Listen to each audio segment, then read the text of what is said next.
حضرت ابو ہریرہ رضی اللہ تعالی عنہ وہ بیان کرتے ہیں کہ میت کے پاس جب ملائکہ آتے ہیں، اگر وہ آدمی نیک، صالح، پارسا، متقی ہو تو فرشتے نہایت ہی اکرام کے ساتھ یہ کہتے ہیں کہ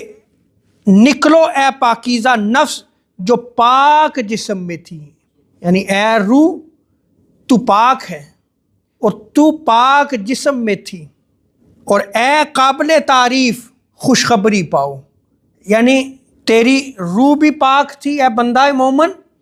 اور تیرا جسم جس سے یہ روح نکالی جا رہی ہے وہ بھی زندگی میں پاکیزہ رہا، سو اب تیرے لیے خوشخبری ہے جنت کی۔ تو دیکھیں اسی وقت اس کو جنت کی بشارات ملنا شروع ہو جاتی ہیں، اور پھر یہاں تک کہ اس روح کو نکال لیا جاتا ہے،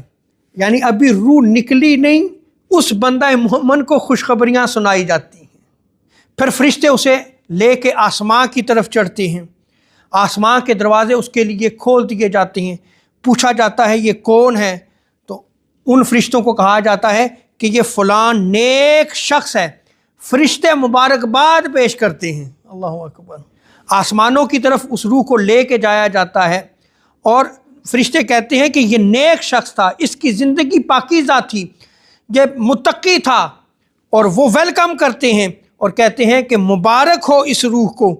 پاکیزہ جان کو جو پاک جسم میں داخل تھی، اور اس سے جنت کی خوشخبری ہو، اور اسے رب کی خوشنودی کی خوشخبری بھی حاصل ہو، اور اسی طرح ہر آسمان کے دروازے پر اس کے ساتھ یہی نیک مومن روح کے ساتھ یہی سلوک ہوتا ہے، اسے خوشخبری دی جاتی ہے۔ تو دیکھیں کہ روح نکلتی ہے، جب فرشتے اس کو آسمانوں کی طرف لے کے جاتے ہیں تو نکالتے ہوئے بھی اس کو خوشخبریاں دی جاتی ہیں، جب آسمان کی طرف لے کے جاتے ہیں تو ہر آسمان کے دروازے پر پھر اس کو خوشخبریاں سنائی جاتی ہیں، یہاں تک کہ اس کی روح عرش پر پہنچ جاتی ہے، اللہ اکبر۔